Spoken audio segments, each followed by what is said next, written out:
예, 안녕하십니까.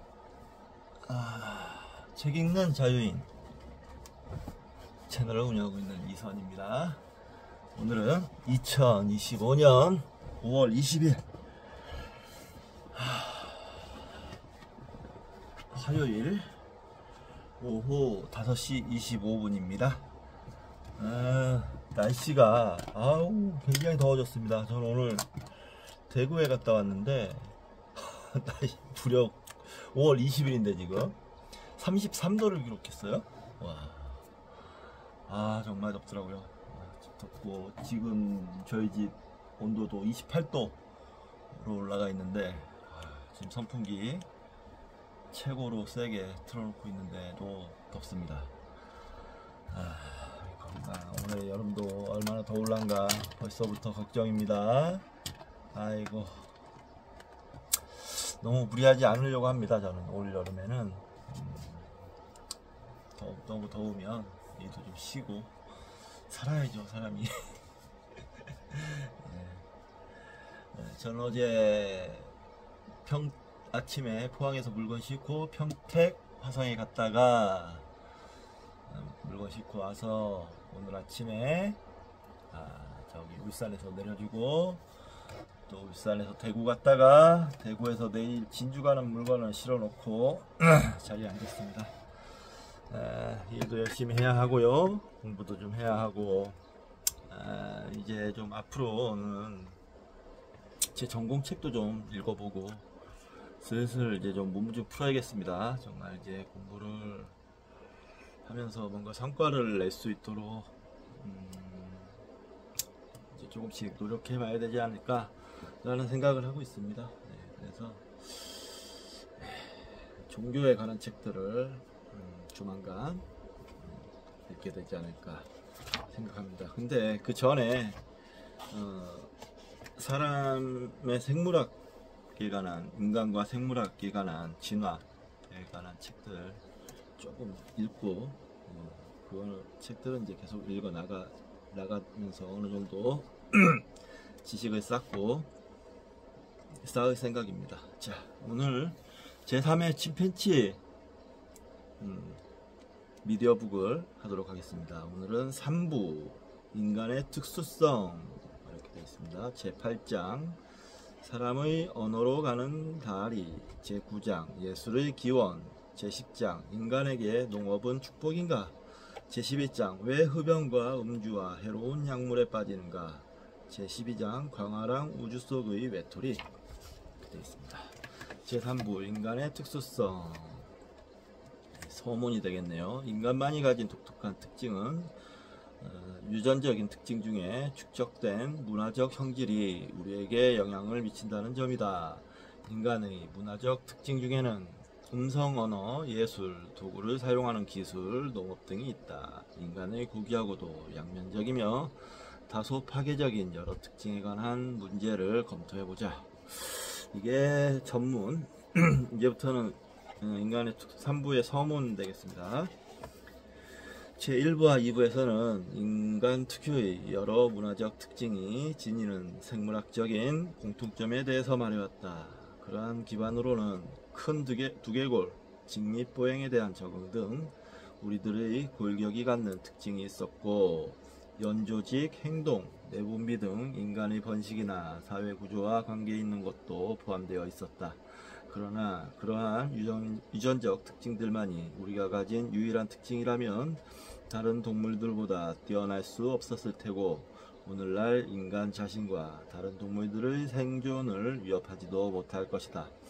다른 동물들 중에도 타조처럼 두 발로 똑바로 서서 살아가는 것도 있고 오래 사는 것도 있다. 인간만이 가진 독특한 특징은 유전적인 특징 중에 축적된 문화적 형질이 우리에게 영향을 미친다는 점이다. 인간의 문화적 특징 중에는 음성언어, 예술, 도구를 사용하는 기술, 농업 등이 있다. 그러나 그것에 그친다면 자화자찬으로 끝나게 된다. 지금 예로 들었던 특징들은 우리가 자랑스럽게 생각하고 있는 것뿐이다. 무과학적 유적을 보면 농업의 발명은 소수 인간에게는 영화를 가져다 주었던 반면 대다수의 인간들에게는 큰 고통을 안겨준 명암이 교차되었음을 알 수 있다. 그러니까요, 이걸 간과해서는 안 됩니다. 농업혁명이 이후로 물론 잉여 생산물이 생기고 정기적인 식량을 안정적으로 구할 수 있게 되고 했지만, 그 혜택으로 인해서 더 편안해진 그 혁명으로 인해서 더 편안한 삶을 영위하게 된 계층은 일부였습니다. 일부. 오히려 농업을 하면서 인구가 많아지고 이러다 보니까 일이 더 많아졌어요. 그래서 그 노동으로 인해서 더 고통에 빠지게 됐죠. 그 노동을 또 강요하려면 계층이 있어야겠죠. 강요하는 계층과 강요받는 계층, 그러면서 계층의 분화도 일어나고, 이제 가장 많았던 계층은 노예였던 거예요. 이게 큰 인간의 불행이라면 불행이지 않았을까요? 네. 저는 그렇게 생각합니다. 제가 남들을 부리는 그런 입장연저체인지는 모르겠지만, 어쨌든 그 비율은 상당히 떨어지기 때문에 더 높은 확률로 노예였거나 만약에 전생이 있었으면 그랬겠죠. 자, 그렇습니다. 화학물질의 남용은 가장 추악한 인간의 특징이지만, 적어도 그것은 인간 문명이 빚어낸 다음의 두 가지 결과보다는 덜 위협적이다. 그것은 바로 대량 학살과 다른 종의 대량 멸종이다. 그와 같은 여러 특징은 과연 일시적으로 생긴 병적인 현상인지, 그렇지 않으면 우리들이 자랑스럽게 생각하고 있는 다른 특징들처럼 인간성 그 자체의 기본적인 특징인지 아직까지 확실하지 않다.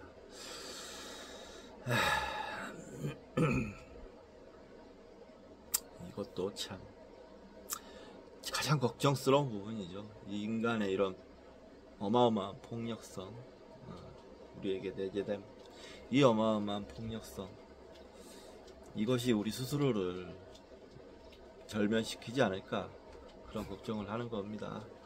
동물들 중에는 우리들과 가장 가까운 동물에게서도 그런 문화적 특징은 전혀 없는 것처럼 보인다.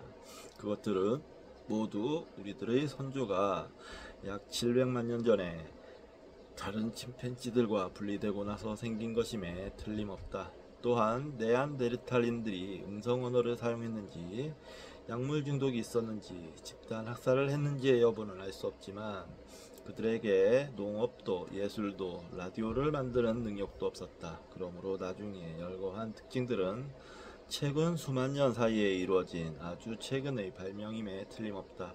그러나 그런 것들도 무에서 생길 수는 없다. 찾아낼 수만 있다면 그 전조는 동물들 사이에서 찾아질 것이다.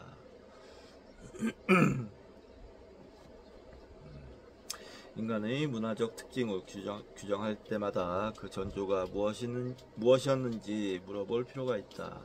우리들의 선조 중에 언제 현재와 같은 특징이 이루어졌을까?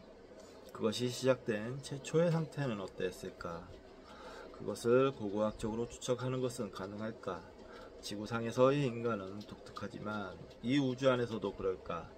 제3부에서는 인간의 고귀하고도 양면적이며 다소 파괴적인 여러 특징에 관한 문제를 검토해 보기로 하자. 먼저 음성 언어의 기원을 살펴보자. 그것은 앞에서도 서술했듯이 대약진의 원동력이 되었을지도 모르고 인간과 동물을 구분하는 가장 중요한 특징일지도 모른다. 그러나 인간의 언어의 진화를 거슬러 올라가는 것은 불가능하다. 문자 발명 이전의 언어는 최초의 농업이나 예술, 도구 등의 실험과는 달리 고고학적 유적으로 남아있지 않기 때문이다. 동물의 언어가 아닌 인간 언어의 초기 단계라고 볼 수 있는 단순한 언어는 남아있지 않은 듯하다. 사실 언어의 전조는 동물계에도 셀 수 없을 만큼 많이 있다. 음성 전달 체계는 수많은 종에 의해 진화된 것이다. 이들 체계의 복잡성에 대해서 우리들은 이제 겨우 이해하기 시작했다. 만약 이것들이 최초의 단계라면 이 단계는 유인원에게 언어를 가르쳐 유인원의 선천적인 언어 능력을 밝히는 최근의 실험이다. 아이들이 말을 배우는 과정은 그 다음 단계다. 우리는 또 현대인들이 무의식 중에 발명했던 단순한 언어들 가운데 뜻밖에도 교육적인 것들이 있음을 알게 될 것이다. 인간의 독특한 문화적 특징 중에서 예술은 인간이 발명한 가장 고귀한 것이다. 예술은 단지 즐기기 위해 만들어진 것으로 유전자의 확산과는 관계가 없기 때문에 예술과 다른 동물의 행동 사이에는 커다란 차이가 있다고 판단된다. 과연 여기서 예술이 단지 즐기기 위한 것으로 유전자의 확산과는 관계가 없을까요? 저는 그렇게 생각하지 않는데요. 예술은 그러니까 좀 고차원적인 유전적 어필 방법, 진화적 어필 방법이 아닐까 저는 그렇게 생각합니다. 자, 넘어가겠습니다. 뭐 더 설명하려면 나올 거예요 아마 이 책에서. 그러나 동물원의 유인원과 코끼리도 그림을 그리는데 그 동물 그림쟁이가 어떤 심리 상태에서 그런 그림을 그리는지는 알 수 없지만 인간 예술가의 작품과 너무나도 흡사하기 때문에 전문가도 속는 경우가 있어 수집가에게 팔려갈 정도의 것도 볼 수 있다. 그럼에도 불구하고 동물의 예술은 자연스럽지 못하다고 생각된다면 수컷 바우어새가 만든 아름다운 색깔의 둥지는 어떻게 설명하면 좋을까? 그 둥지는 바우어새에게 유전자를 확산시키는데 매우 중요한 역할을 한다. 나는 인간의 예술도 시작에 있어서는 같은 역할을 해왔고 지금도 종종 그렇다는 것을 말하고 싶다. 예술은 언어와 달리 고고학적 기록으로 남아있기 때문에 인간은 대학 진시기 전까지 그리 대단한 예술은 가지고 있지 않았다는 것은 분명하게 알 수 있다. 인간의 또 하나의 특징인 농업은 동물계에도 전례가 있긴 하지만 인간의 농업과는 다르다. 그것은 멸구 개미의 것으로 인간의 직접 교통과는 거리가 멀다. 이거 어디서 어떤 책에서 본 적이 있습니다. 개미가 농사 짓는 것 같은 행동을 한다는 거 본 것 같아요. 고고학적 기록에 의하면 인간이 농업을 재발명한 것은 대약진 훨씬 뒤인 약 1만 년 전의 일이다. 수렵 채집 생활에서 농업으로 전환한 것은 인간이 드디어 안정된 식료 공급을 확보하고 현대 문명의 진보에 불가결한 여가를 얻을 수 있게 된 사건으로서 인간이 진보하게 된 결정적인 계기였다는 것이 일반적이다. 그러나 사실 그 전환을 잘 조사해 보면 다른 결론을 얻을 수 있다. 대부분의 사람들에게 그 전환은 전염병과 영양실조를 가져왔고 일찍 죽음으로 몰아갔다. 인간 사회 전체로서는 여성의 지위를 저하시켰고 계급에 근거한 불평등을 철회했다. 농업은 침팬지에서 인간에 이르는 도정에 기록된 다른 어떤 획기적 사건들보다도 우리의 융성과 세태에 밀접한 관계가 있다. 독성 화학물질 중독은 널리 알려진 인간의 특징으로 겨우 지난 5천년 동안에 퍼진 것이지만 농업 이전의 시대까지 거슬러 올라갈지도 모른다. 농업과 달리 명암 양면을 갖고 있지는 않고 순전히 종의 생존을 위협하지는 않지만 개인의 생존을 위협하는 악으로만 분류된다. 예술과 마찬가지로 약물 중독도 언뜻 보기에는 동물계에는 전례가 없고 생물학적 기능도 없는 것 같다. 하지만 그 역시 폭넓게 해석하면 동물이 지닌 신체 구조 가운데 선천적으로 그 자신에게 위험을 초래할 수 있을 만한 허약한 구조도 있고 또 동물의 행동으로 그 행위자인 동물에게 스스로 위험을 안겨줄 수 있는 행동도 있다고 하겠으며, 그 위험스러운 기능은 역설적이긴 하지만 그 위험성 속에 내재되어 있다는 것을 말하고자 한다. 인간이 가진 특징은 모두 동물계에서 그 앞서 나타난 징조를 발견할 수 있다. 그러나 지구상에서 그 특징을 여기까지 발달시킨 것은 인간밖에 없으므로 그것은 역시 우리 인간의 특징이다. 우주 전체에서 인간은 어느 정도 특별한 존재일까? 생명 유지에 적절한 조건이 혹성에서 갖춰져 있건 경우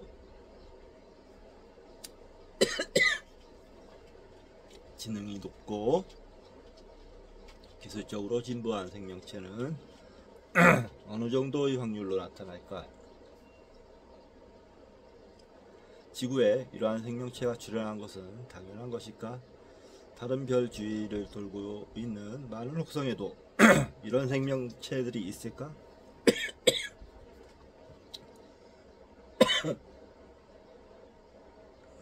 죄송합니다. 목이 좀 잠겼네요. 언어, 예술, 농업, 약물 중독 등을 할 수 있는 생물이 우주의 다른 곳에도 있는지 여부를 직접 증명할 방법은 없다. 지구에서는 다른 별에 있을지도 모르는 그런 형질의 존재를 탐지할 수 없기 때문이다. 그러나 만약 우리들이 탐색기를 보내거나 전자파로 다른 혹성과 교신할 수 있다면 우리의 다른 데 고도의 기술이 존재하는지의 여부를 알 수 있을지도 모른다. 우주 생명체에 대한 현재 탐색을 검토하는 것으로 이 장을 매듭짓기로 한다. 나는 아주 다른 분야의 연구 성과가 지적인 생명체의 진화의 필요성과 지구뿐만 아니라 우리가 다가갈 수 있는 우주에서의 인간의 유의성에 대해서 시사하는 바를 논할 것이다. 목이 많이 잠겨서 물 좀 마시고 잠시 쉬었다가 하도록 하겠습니다. 차도 한 잔 끓여야 될 것 같고요.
차를 앉아.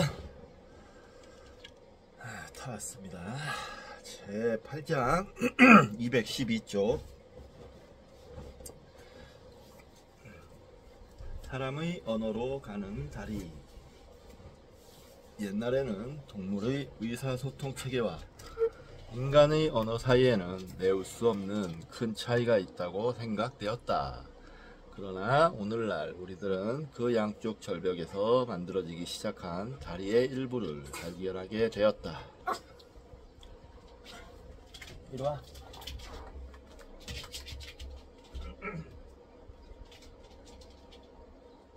아이고 아이고 아이고 아이고 아이고 아이고 아이고 그래 자.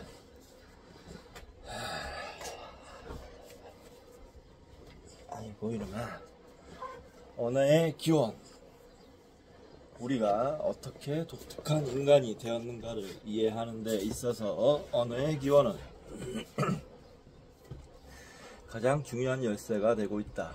인간은 언어로 다른 어떤 동물보다 정확하게 의사를 전달할 수 있다.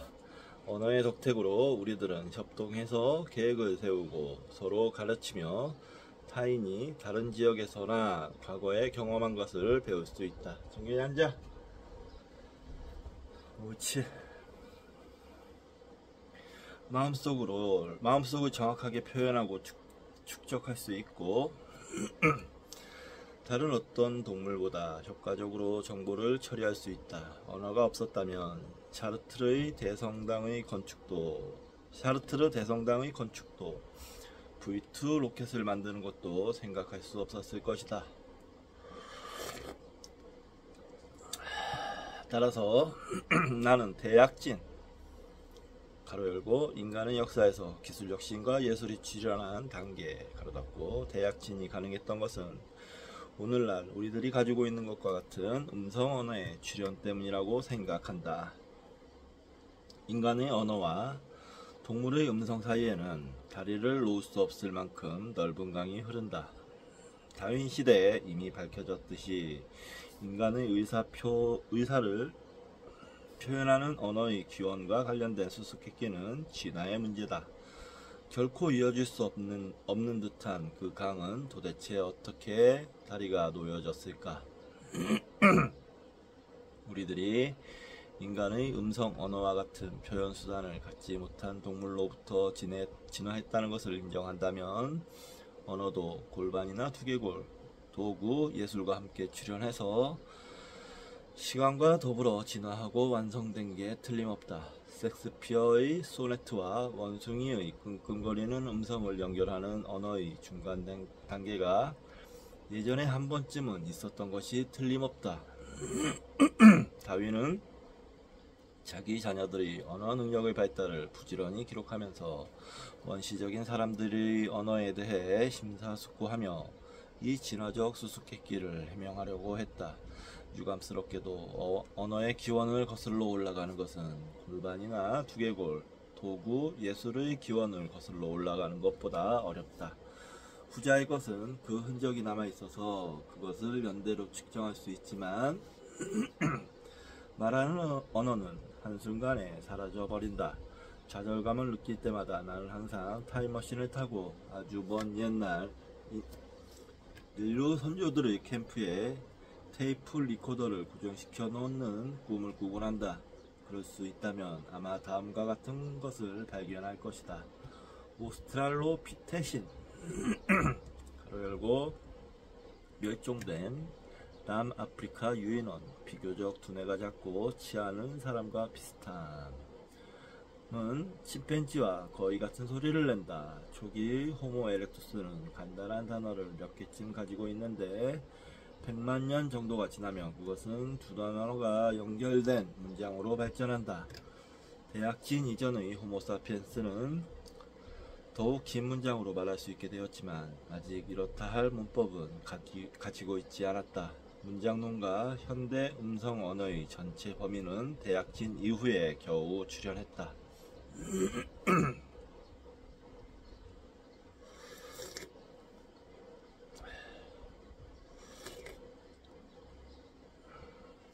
그러나 안타깝게도 인간에게는 과거를 재생해주는 테이프 리코더도 없고 앞으로 그런 테이프 리코더를 갖게 될 가능성도 없다.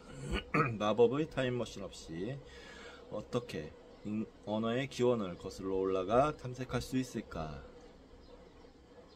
최근까지 나는 추측할 수 있는 것 이상의 것을 원한다는 건 무리라고 생각해 왔지만 이 장에서는 최근 급격하게 발달해온 두 가지의 연구를 소개하고자 한다. 이 연구로 동물의 음성과 사람의 음성 사이에는 메울 수 없을 것 같아 보이던 갭의 두 끝에서 시작해서 그 갭을 잇는 다리를 만들 수 있을 것 같은 가능성이 나타났다. 야생 동물의 음성, 특히 영장류의 음성에 관한 새롭고 치밀한 연구가 진행되고 있으며 그것은 해안 건너편 동물 쪽에 세워지는 다리의 한 끝의 기초가 되고 있다. 동물의 음성이 인간이 갖게 된 언어의 기원임에는 틀림없지만 동물들이 어디까지 자신들의 언어를 만들어내고 있는가에 대해서는 이제 겨우 이해하기 시작한 단계에 접어든다. 그것과는 대조적으로 사람 쪽의 다리의 한 끝은 어디에 둬야 좋을지 아직 확실하지 않다. 현존하는 인간의 언어는 동물의 음성보다 형격하게 발전되어 있기 때문이다. 그러나 최근 대부분의 언어학자에게 무시되어 온 인간의 언어들의 커다란 일부분이 인간 측의 원시적인 두 단계를 예시하고 있는 것이 아닌가 하고 논의하게 되었다.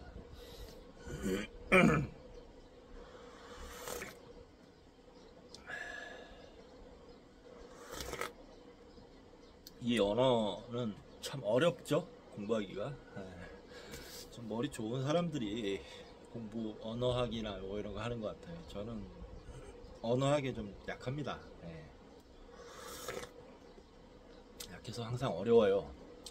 언어에 관한 글을 읽게 되면 어렵더라고요. 좀 제가 올리버 섹스 책에서 나오는 구체적 인간과 추상적 인간을 이렇게 나눠본다면 저는 추상적 인간에 확실히 좀 많이 기울어진 스타일의 사람인 것 같아요. 그래서 뭔가 구체적인 어떤 영역이나 사고에 들어가면 어려워합니다. 두리뭉실하게 알아가는 거 이런 걸 좋아해요. 예. 사람마다 각자의 특징이 있고 그 특징이 장점만 있는 것도 아니고 단점만 있는 것도 아니고 그러지 않겠습니까? 제가 저 같은 스타일의 사람은 공부를 좀 다방면으로 하면 재밌어 하죠. 하나를 무조건 하나만 파고 이러면 못 견뎌합니다. 잘 못해요. 그래서 책도 막 이 종류 저 종류 다양하게 읽고 있는 거죠. 자, 계속 읽겠습니다. 베르베트 원숭이의 언어. 목이 지금 많이 잠겨가지고 여기서 계속 가래가 나오는데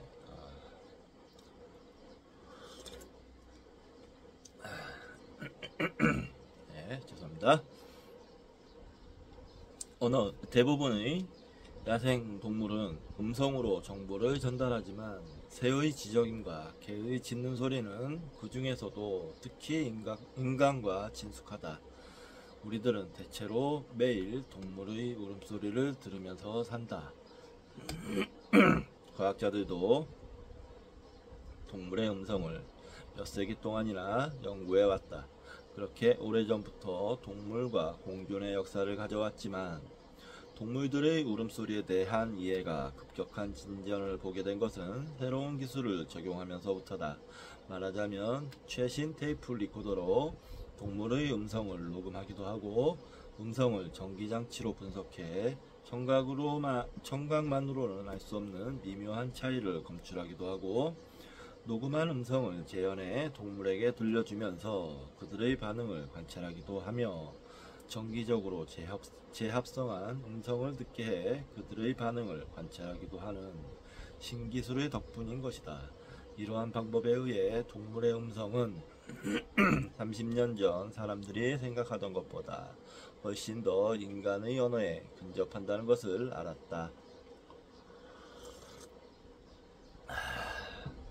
동물의 언어에 대해서는 지금까지 행해진 가장 정교한 연구는 베르베트 원숭이라 불리는 고양이만한 크기의 아프리카 원숭이에게 실시된 것이다. 베르베트 원숭이는 대초원이나 강우림의 나무 위에서도 지상에서도 잘 살아가기 때문에 동아프리카 공원을 방문하면 자주 보게 되는 원숭이다. 우리들이 호모사피엔스로 존재해온 몇만 년 동안 그 원숭이는 아프리카 사람들에게 친숙한 존재였다. 베르베트 원숭이는 애완용으로서 약 3000년 전 유럽에 도착했으므로 19세기 이후 아프리카를 탐험한 유럽인 생물학자에게도 잘 알려져 있었다. 아프리카에 가지 않더라도 대부분의 사람은 동물원을 통해 베르베트 원숭이를 알고 있을 것이다. 다른 동물과 마찬가지로 야생 베르베트 원숭이도 능률적인 의사 전달과 표현의 수단이 있다면 생존을 위한 도움이 있는 상황에 매일같이 직면하게 될 것이다. 베르베트 원숭이가 사망하는 원인의 4분의 3은 포식자 때문이다.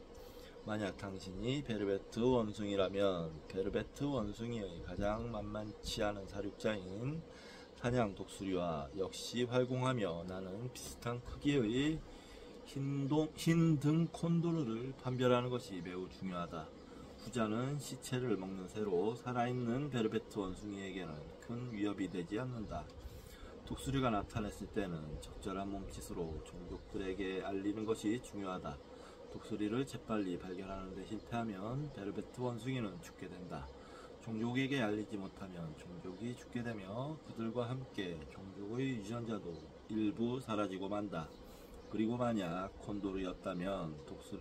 콘도르였는데 독수리라고 착각한다면 그 원숭이는 다른 원숭이들이 안전하게 먹이를 구하고 있는 동안 쓸데없는 방어에 시간을 낭비하게 되는 것이다. 포식자에 의해 일어나는 이와 같은 문제 외에도 베르베트 원숭이들은 서로 복잡한 사회관계를 형성하고 있다.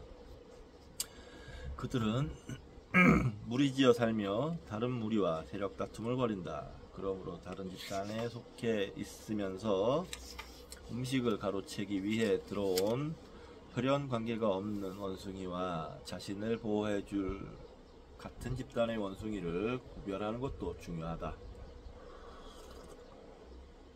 위험에 빠진 베르베트 원숭이는 자신이 위험하다는 것을 종족들에게 알려야 한다. 식량 자원에 대해서 알고 그 정보를 전달하는 것도 마찬가지로 중요하다. 예를 들면 주위에 있는 수천 가지의 식물이나 동물 품종 중 어느 것이 먹을 수 있는 것이고 어느 것이 독이 있는지 또 언제 어디에서 먹을 수 있는 것을 찾을 수 있는가라는 정보들이다. 이와 같은 이유로 베르베트 원숭이들에게 그들을 둘러싼 세계의 의사를 전달하고 그 세계를 알리는 유효한 수단을 갖는다면 절대적으로 유리한 입장에 서게 된다. 인간과 베르베트 원숭이와의 오랜 만남에도 불구하고 1960년대 중반까지 베르베트 원숭이의 세계에 관한 지식이나 전달 방법의 복잡함에 대해서 우리들은 아는 바가 없었다. 60년대 이후 그들의 행동을 자세히 관찰함으로써 우리는 그들이 포식자의 유형이나 자신들의 몸에 대해서 상세하게 구별하고 있다는 것을 알았다. 그들은 위협의 상대가 표범일 때와 독수리일 때 또는 뱀일 때 서로 다른 방어 자세를 취한다. 그들은 자신이 속해 있는 집단의 우월한 개체와 열등한 개체에게도 달리 대응한다. 경쟁 집단의 우월한 개체와 열등한 개체에 대해서도 다른 경쟁 집단의 개체들에게도 각각 다르게 대응한다. 또한 모친, 어머니의 조모, 형제 자매와 같은 무리에 속하지만 피를 나누지 않은 개체에 대해서도 다른 대응을 한다. 그들은 누가 누구와 인척관계인가를 알고 있다. 예를 들면 새끼 원숭이가 울면 어미는 몸을 새끼 쪽으로 돌리지만 다른 어미 원숭이들은 그 새끼 원숭이의 어미가 어떤 행동을 할지 지켜본다. 이는 베르베트 원숭이들이 마치 몇몇 포식동물들과 수십 마리의 그들의 동료들에 대해서 이름을 갖고 있는 것처럼 보인다. 베르베트 원숭이들이 이 정보를 어떻게 전달하는지에 관한 최초의 단서는 생물학자인 토머스 스트루사커가 케냐의 암보세리 국립공원에서 행한 관찰을 통해 얻어졌다. 그는 세 종류의 다른 포식자들에 대해서 베르베트 원숭이가 다른 방어 방법을 처리하고 있으며 또한 그 세 종류의 포식자에 대해서 그들이 내는 경계음은 정교한 정기 분석 없이도 그 차이를 식별할 수 있을 정도로 제각기 다르다는 것을 알았다.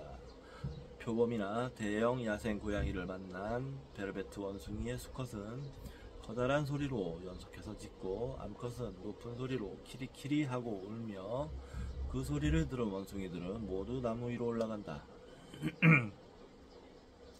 사냥 독수리나 관 독수리가 머리 위를 활공하고 있을 때는 두 음절로 된 짧은 기침을 하는 것과 같은 소리를 내고 그것을 들은 원숭이들은 상공을 쳐다보다가 덤불 속으로 숨는다.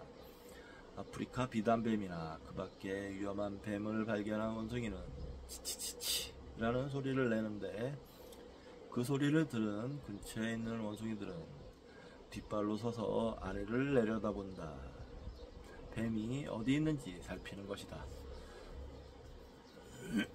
1977년에는 로버트 세이파스와 도로시 체니 부부 연구팀이 스트루사커가 했던 관찰과 마찬가지로 베르베트 원숭이의 음성이 각각 다른 기능을 가지고 있음을 실험으로 입증했다. 그들의 실험 절차는 다음과 같다. 우선 스트루사커의 관찰에서 그 기능이 밝혀진 음성 가로 열고 표범이 나타났다는 경계의 소리 가로 닫고를 테이프 리코더로 녹음했다. 그리고 같은 무리를 발견한 며칠 후 첸이나 세이파스 중 한 명은 테이프와 스피커 장치를 숲에 숨기고 다른 한 명은 비디오 카메라로 원숭이들의 행동을 찍기 시작했다.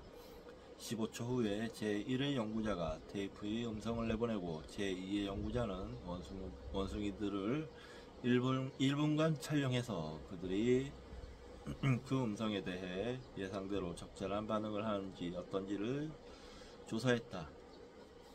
예를 들어 표범의 경계음이라고 생각되는 것을 들은 원숭이들이 동시에 나무 위에 오르는지 어떤지.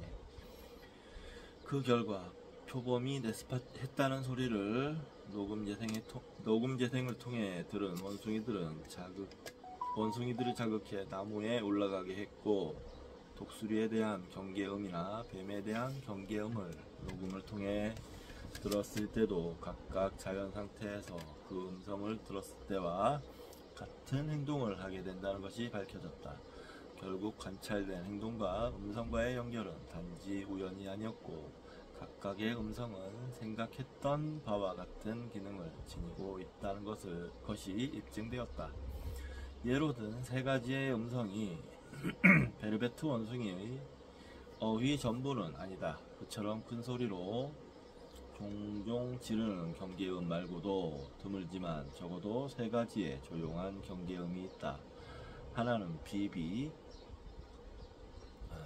비비가 나타났을 때 내는 베르베트 원숭이의 소리를 들은 다른 베르베트 원숭이는 주변을 더 꼼꼼히 경계한다. 두 번째는 제칼이나 하이에나와 같은 베르베트 원숭이를 잡아먹는 일이 거의 없는 포유류에 대한 반응으로 그 소리를 원숭이들은 천천히 움직여 나무 쪽으로 걸어간다.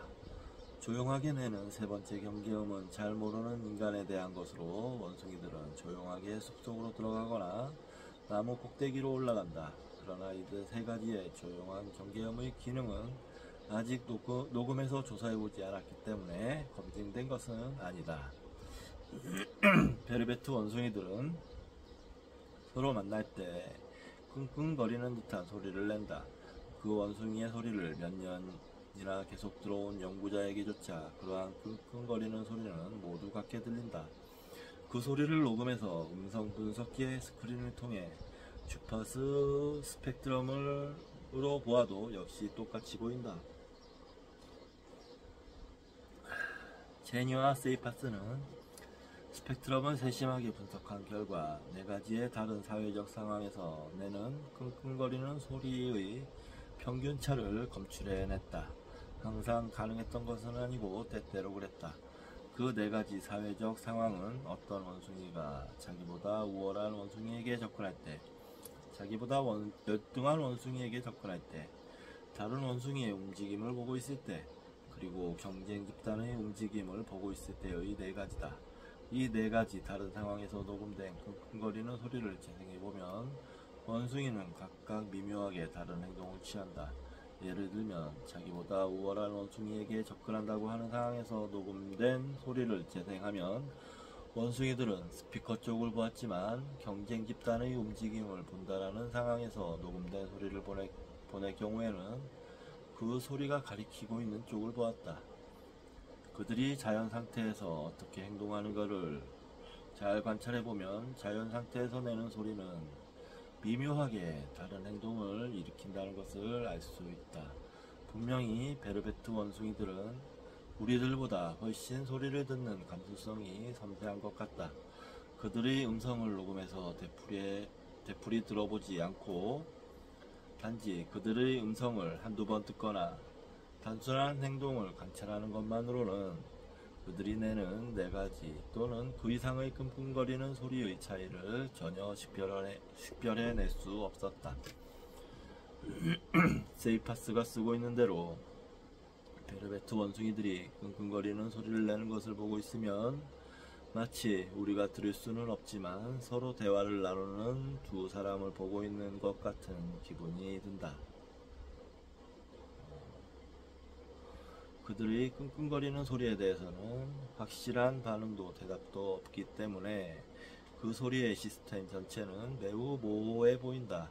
녹음한 것을 다시 되풀이해서 들어보기 전에는 쉽게 판단하기 어렵다. 그러한 발견을 보면 동물 음성의 연구 보고가 얼마나 가소평가되기 쉬운지 잘 알 수 있다.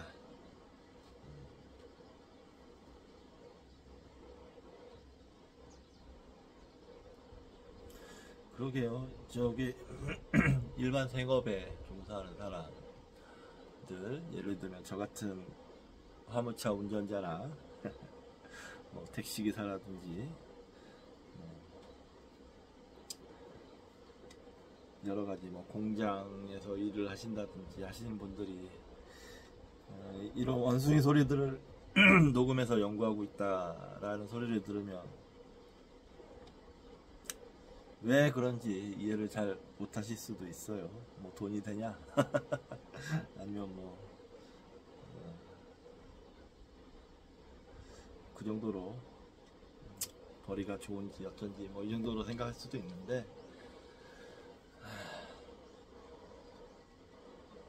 저는 그렇게 생각합니다. 인간 문명이 세워지려면 이런 꼼꼼한 구석구석도 채워져야 인간 문명은 비로소 굳건하게 세워지고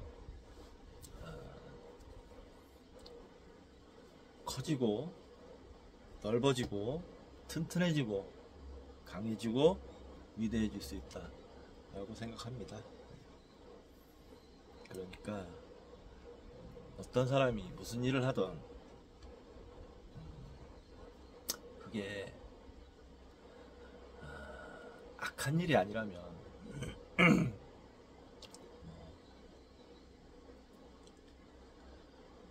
남들에게 해를 끼치는 일이 아니라면 서로 존중해주고 이해를 못할지라도 존중해주고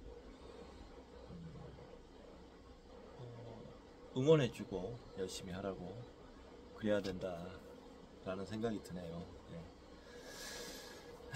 베르베트 원숭이의 경계음. 안보세리에 살고 있는 베르베트 원숭이에게는 적어도 10개의 단어가 있다고 추정된다. 그것은 표범, 독수리, 뱀, 비비, 그 외의 포식동물, 잘 모르는 인간, 우월한 원숭이, 열등한 원숭이, 다른 원숭이의 움직임을 본다, 라이벌 무리를 본다 등이다. 그러나 인간과 동물 사이에는 넘을 수 없는 언어적 차이가 있다고 확신하는 많은 과학자들은 동물의 행동 중에 사람의 언어와 같은 요소가 있다는 주장에는 회의적이다. 그러한 회의의 저변에는 사람만이 독특하다고 생각하는 편이 훨씬 간편하다는 생각이 깔려있는 것이다. 동물들도 언어적 요소를 갖고 있다는 주장은 필요 이상으로 복잡한 가설이고 그것을 적극적으로 지지하는 증거가 없는 한 버려야 한다는 것이다.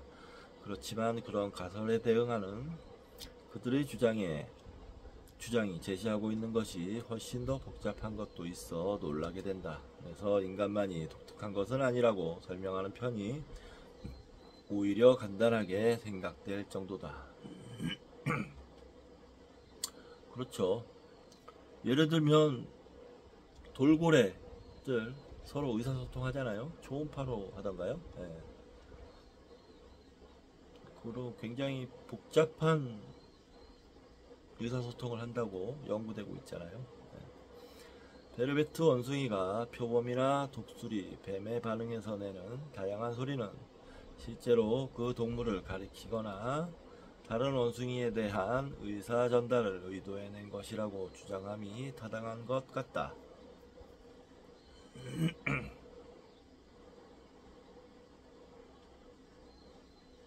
그러나 그런 주장에 회의적인 사람은 사람만이 외부의 사물이나 행사를 가리키는 자발적인 신호를 낼 수 있다고 믿는다. 또한 이들은 베르베트 원숭이의 경계음은 원숭이의 감정 상태나 그런 상태의 결심을 나타내는 본능적인 표현이라고 생각한다. 그런 음성은 우리들이 지르는 고함에 해당한다. 나를 향해 표범이 달려오는 것을 본다면 나는 주위에 아무것도 없어도 고함을 지를 것이다. 무거운 것을 들어올리는 것과 같은 육체적인 활동을 할 때는 우리들도 혼자서 낑낑거리는 소리를 낸다. 만약 우주 저편의 진부한 문명 세계에서 우주인 동물학자들이 와서 내가 표범을 보고 아, 표범이다 라고는 고함을 지르고 나무 위로 올라가는 것을 보았다고 하자. 그 동물학자들은 나와 같은 하등한 종은 감정이나 의지를 나타내는 웅웅거리는 소리 이상의 표현을 할 수 없을 뿐만 아니라 상징적 의사 전달은 더더욱 불가능하다고 생각하는지 모른다. 그러한 가설을 검증하기 위해 그 동물학자들은 실험을 하고 상세한 관찰을 할 것이다. 만약 내가 주변에 사람이 있거나 없거나 개의치 않고 그런 소리를 지른다면 그것은 단순한 감정이나 의지의 표출에 지나지 않는다는 설이 맞을 것이다. 그러나 내가 다른 사람이 옆에 있을 때만 게다가 사자가 아니라 표범이 올 때만 소리를 지른다면 그것은 외부의 특정한 경계의 대상과의 의사 전달을 하는 것이라고 보아야 할 것이다. 그리고 만약 내가 내 아들에게는 그 소리를 내지만 나와 자주 싸우는 상대 쪽으로 표범이 다가가고 있을 때는 아무 소리도 내지 않는다면 그것을 본 외계 동물학자는 그 소리가 목적을 가진 의사 전달임이 분명하다고 여길 것이다.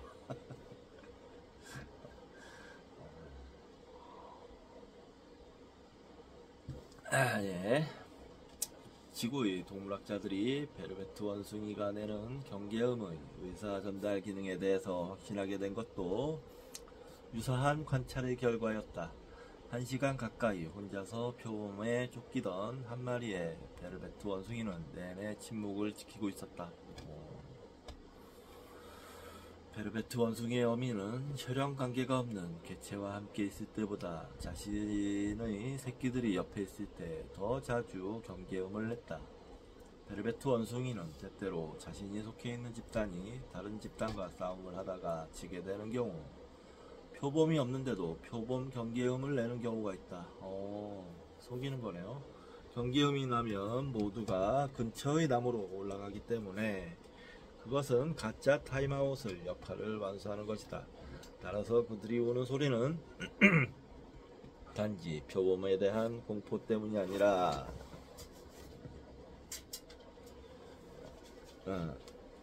단지 표범에 대한 공포 때문에 자연적으로 나오는 표현이 아니라 자발적인 의사 전달인 것이다. 또한 그 우는 소리는 나무로 올라가는 행동에 따른 반사적인 소리도 아니다. 그 소리를 내는 베르베트 원숭이는 상황에 따라서 올라가기도 하고 내려오기도 하며 또는 아무 짓도 하지 않기 때문이다. 울음소리가 외부의 특정한 것을 가리킨다는 점은 독수리 경계음에 가장 잘 나타나 있다. 베르베트 원숭이들은 크게 날고 펴고 활공하는 사냥 독수리나 관 독수리를 보았을 때 독수리 경계음을 낸다. 하지만 초원 독수리인 경우에는 대체로 반응하지 않고 베르베트 원숭이를 잡아먹지 않는 검정 가슴털 뱀 독수리나 신등 콘도르였을 경우에는 전혀 반응하지 않는다. 밑에서 보면 검정 가슴털 뱀 독수리의 하얀 다리, 비단 같은 꼬리, 같은 검은 머리와 목은 사냥 독수리와 똑같다. 베르베트 원숭이는 매우 유능한 새 관찰자다. 그 관찰을 잘하느냐 못하느냐에 따라 생명이 걸려있기 때문이다. 이상의 예에서 베르베트 원숭이의 경계음은 공포나 의지의 자동적인 표출이 아님을 알았다. 그들은 소리를 듣는 원숭이를 걱정할 때는 정직하게 소리를 내지만 적에게는 거짓 소리를 낼 때도 있다. 따라서 그들의 소리는 의사 전달을 목적으로 하는 것임이 분명하다. 회의론자들은 인간의 언어는 습득되는 것이지만 동물은 그 종의 특수한 소리를 낼 수 있는 본능적 능력을 가지고 태어난다는 점을 들면서 동물이 내는 소리와 사람의 언어와는 근본적으로 다르다고 반론을 제기한다. 그럼에도 불구하고 어린 베르베트 원숭이는 인간의 아이들과 마찬가지로 우는 소리를 내는 방법이나 소리에 대한 적절한 반응 방법을 배우는 것 같다. 새끼 베르베트 원숭이가 내는 소리는 어른 베르베트 원숭이가 내는 소리와는 다르다. 성장함에 따라 발음이 점점 어른스럽게 되어 사춘기에 약간 못 미치는 2살 때쯤에는 거의 어른과 같아진다. 그것은 인간의 아이들이 5살 때쯤이면 어른과 같은 발음을 하게 되는 것과 아주 비슷하다.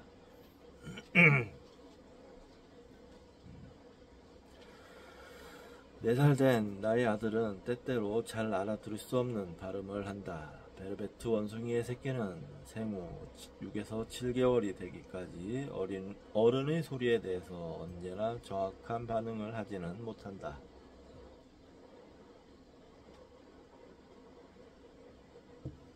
어느 때는 뱀에 대한 경계음을 듣고 숲으로 들어가는데 그것은 독수리에 대한 반응이다. 뱀이 나타났을 때는 경계음을 듣고 숲으로 들어간다면 오히려 위험하다.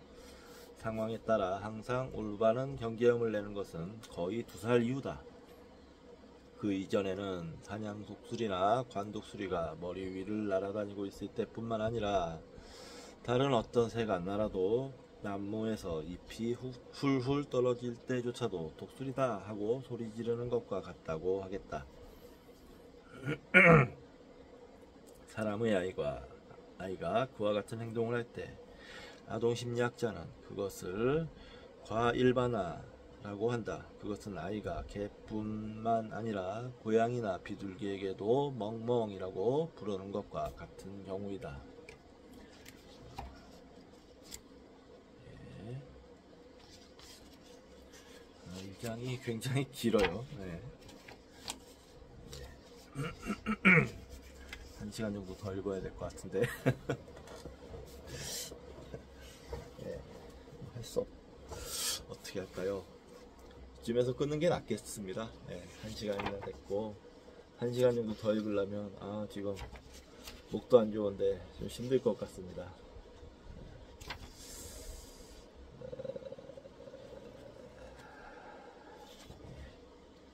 1시간 정도 더 읽으려면 힘들 것 같고 그 다음에 이제 주제가 좀 넘어가요. 인간과 동물의 차이 뭐 이렇게 되면서 네, 오늘은 여기까지만 하도록 하겠습니다. 다음 시간에 저는 이제 오늘 소고기가 옵니다. 주문했던 싸게 팔던데 싼 게 비지떡이 아니었으면 좋겠는데요. 소고기를 구워 먹으면서 야구를 볼 겁니다. 오늘 빅매치가 있어요. LG 트윈스와 롯데자이언츠 부산 경기인데 1, 2위 간의 경기입니다. 두 게임밖에 차이도 안 나고 LG가 그 롯데를 가볍게 눌러주는 장면을 기대하며 거기에 뭐 소주 한잔 할까 합니다. 내일 5시에 일어나야 되긴 하는데 뭐 빨리 소주 먹고 일찍 자죠 뭐. 네, 그럼 다음 시간에 뵙겠습니다. 감사합니다.